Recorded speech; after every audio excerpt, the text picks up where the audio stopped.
राहुल गांधी ने आज मंच से कह दिया था कि ना तो मैं बिना पुख्ता सबूत के, अपनी टीम को कह दिया बिना पुख्ता सबूत के स्टेज पे नहीं चढ़ूंगा, ये पक्की बात है। और दूसरा, उन्होंने कहा कि मैं लीडर ऑफ अपोजिशन हूँ, ये मेरा काम नहीं है, उसके बावजूद लोकतंत्र के लिए मैं ये काम कर रहा हूं। कि हम देखिए, मैंने टीम से कहा है कि अगर मैं स्टेज पे जा रहा हूं, ब्लैक एंड व्हाइट प्रूफ नहीं होगा, मैं नहीं जाऊंगा। अगर ब्लैक एंड व्हाइट प्रूफ होगा, जो कोई मतलब उसको निगेट नहीं कर सकता, मैं जाऊंगा। मैं देश के कॉन्स्टिट्यूशन की रक्षा कर रहा हूं, संविधान की रक्षा कर रहा हूं, मैं लोकतंत्र की रक्षा कर रहा हूं, और मैं सच्चाई आपके सामने रख रहा हूं। फ्रैंकली, ये जो मैं यहां कर रहा हूं, ये मेरा काम नहीं है। मेरा काम डेमोक्रेटिक सिस्टम में पार्टिसिपेट करने का है।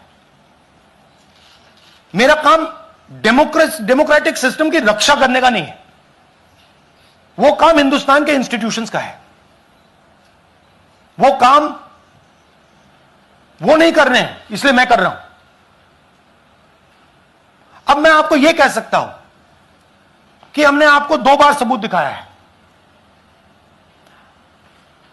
और जब हम ये प्रेजेंटेशंस खत्म करेंगे, इसमें लगेंगे 2-3 महीने, जब हम ये खत्म करेंगे, आपके माइंड में कोई डाउट नहीं होगा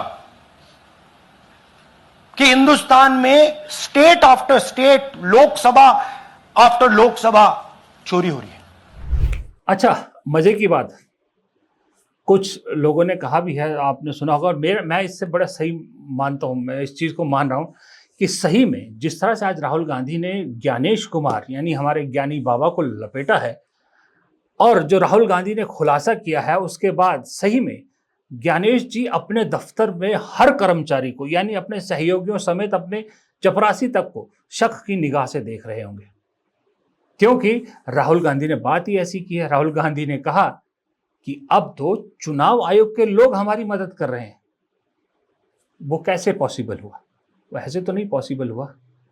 मेरे ख्याल से राहुल गांधी की इस बात में दम है, क्योंकि इसका एक कारण है, और वो कारण है जो राहुल गांधी ने एक चेतावनी दी थी, याद है आपको, कि जो जो चुनाव आयोग में गड़बड़ी करेगा, हमें मौका मिलते ही हम हिसाब बराबर करेंगे। मैं ये बड़ी सीरियसली बोल रहा हूं, जो भी ये काम कर रहे हैं, ठीक है, इलेक्शन कमीशन में जो भी ये काम कर रहे हैं, right from the top to the bottom, आप एक बात याद रखिए, आपको हम छोड़ेंगे नहीं।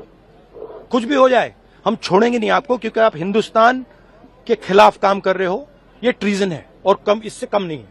तो आप याद रखिए, आप याद रखिए, आप कहीं भी हो, रिटायर्ड हो, कुछ भी हो, ठीक है, हम आपको ढूंढ के निकालेंगे। अच्छा, एक इंटरेस्टिंग बात आई है जो मैं आपको बताना चाहता हूं, कि इलेक्शन कमीशन के अंदर से हमें मदद मिलनी शुरू हो गई है।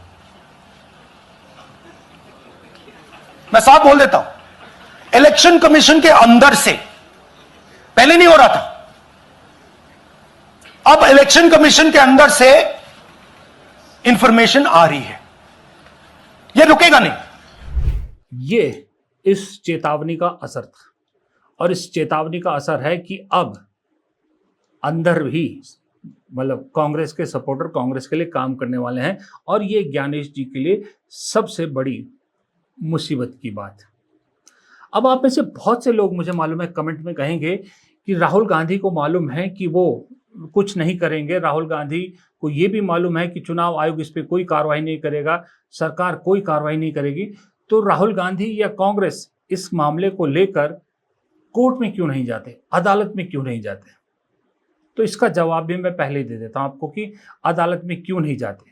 देखिए बंधुओं, मित्रों, अदालत में जाने का कोई फायदा नहीं है। राहुल गांधी ने आज मना किया, नहीं जाएंगे। क्यों? क्योंकि आपको एक बिल याद होगा कि सन 2023 में आया था वो बिल, जो इलेक्शन कमीशन बिल 2023 था, उसका क्लॉज 16 है, क्लॉज 16 है, जिसमें साफ तौर पर कहा गया है कि चुनाव आयुक्त के तौर पर जो भी अधिकारी काम कर रहे होंगे वो अपनी ड्यूटी करते वक्त जो भी फैसले लेते हैं, वो चाहे पूर्व चुनाव आयुक्त है या प्रेजेंट चुनाव आयुक्त है, अगर ड्यूटी करते वक्त जो फैसले लेते हैं उन्हें बाद में अदालत में उनके खिलाफ इस्तेमाल नहीं किया जा सकता। उन्हें उन फैसलों को लेकर अदालत में नहीं घसीटा जा सकता, उन पर कोई कानूनी कार्रवाई नहीं हो सकती है। ये 2023 में चुपचाप से इस सरकार ने ये बिल पास किया था, इसलिए अदालत में जाने का कोई फायदा नहीं है। ये राहुल गांधी भी जानते हैं, ये कांग्रेस भी जानती है।